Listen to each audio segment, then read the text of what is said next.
Bonjour à toutes et à tous, bienvenue pour ce nouvel épisode de Génération Volontaire, l'émission qui déconstruit les stéréotypes autour de l'emploi. L'épisode du jour, c'est la crise Covid, tel un ouragan a tout emporté. Et pour y répondre, nous sommes avec Karine Artus. Bonjour. Bonjour. Donc Karine, vous êtes fondatrice de KSA Partners et par ailleurs vous êtes Chief Transformation Officer, donc une grande spécialiste de la transformation des entreprises, de la transformation des modèles, de la transformation de l'économie. Là, on en a vécu une vraiment grandeur nature de transformation puisque quand la crise Covid a éclaté, on nous a annoncé que le marché d'emploi ne serait plus jamais le même, que nous aurions sans doute 1 million de nouveaux chômeurs, des faillites en cascade et que la face du marché de l'emploi serait totalement changée. Nous sommes 1 an et demi plus tard, à la rentrée de 2021. Or, l'INSEE nous apprend que peu ou prou, les chiffres du chômage sont les mêmes qu'il y a 18 mois. Donc question très simple pour commencer, en réalité la crise Covid n'aurait-elle rien changé? Il a modifié quelque chose forcément, puisqu'on ne travaillera pas demain comme on travaille aujourd'hui. Il va modifier les comportements, le télétravail va être introduit. Maintenant, ce n'est pas la catastrophe annoncée. Il y a du travail, il y a des métiers pénuriques, il y a des bassins d'emploi qui recrutent. Il faut juste bien définir son projet et orienter son besoin de recherche auprès des employeurs qui ont des besoins de recrutement. Imaginez qu'en face de vous, vous ayez un jeune homme, donc ça demande un petit effort d'imagination, mais qui va se lancer sur le marché de l'emploi. Et en fait, j'apprends que l'aviation ne va pas repartir à son niveau d'avant d'ici peut-être 4 ans. Du coup, je me dis que je vais devoir changer tous mes plans, donc comment est-ce que je fais? Évidemment, l'aviation, si c'était le plan de carrière, il vaut mieux le temporiser. Donc le temporiser, ça ne veut pas dire qu'on n'y reviendra jamais si c'est sa passion, mais il y a des métiers passerelles. Par exemple, il faut étudier dans son bilan de compétences qu'est-ce que l'on a étudié ou qu'est-ce que l'on a fait dans ce domaine de l'aéronautique, par exemple, qui pourrait être utile dans un métier passerelle qui va utiliser les mêmes compétences. Pendant un laps de temps, l'automotive par exemple, qui va en plein développement de tout ce qui va être les véhicules propres. Il y a de fortes passerelles entre les deux métiers. Donc ça veut dire que la crise Covid a beaucoup bousculé la donne, mais elle a aussi ouvert beaucoup de nouveaux marchés alors?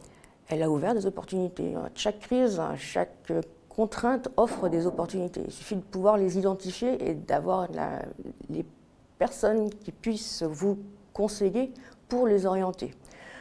Et les identifier pour vous. Un jeune qui a envie de se lancer, même pour les premières années de sa vie, il peut saisir l'opportunité du refus de certains salariés plus âgés de faire ce travail et prendre leur place pour pouvoir assurer leurs 3-5 ans qui leur permettra d'avoir un socle de carrière suffisant pour pouvoir ensuite décoller et replanifier leur trajet de carrière.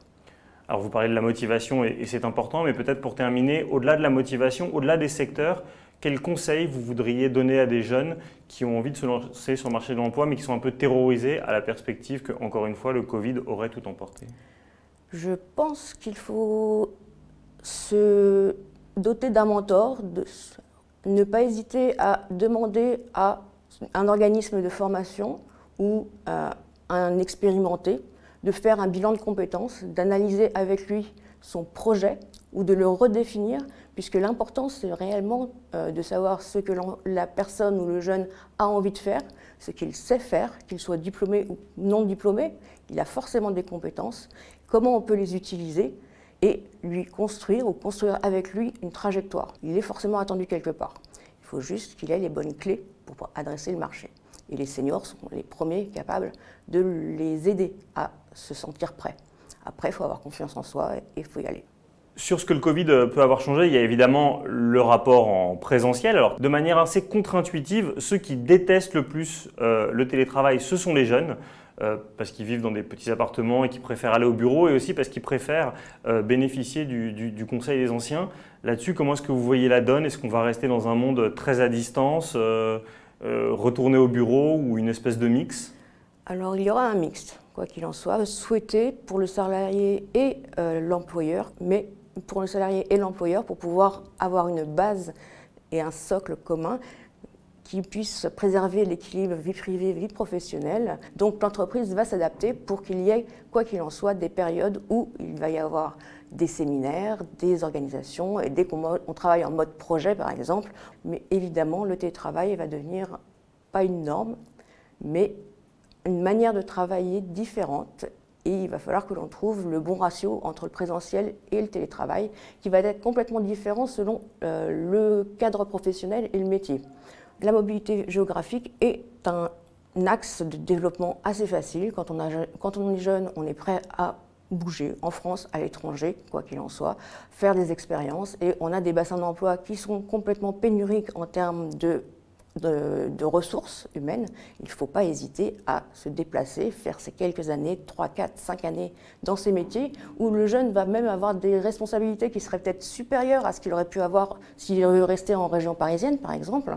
Et quand il reviendra dans la région de son choix, là, il aura un socle de compétences à vendre qui sera beaucoup plus important. Ben voilà les jeunes, écoutez, Karine, élargissez un peu le spectre du champ sur lequel vous prospectez. Il y a peut-être, l'herbe est peut-être plus verte ailleurs. Merci beaucoup Karine. De rien.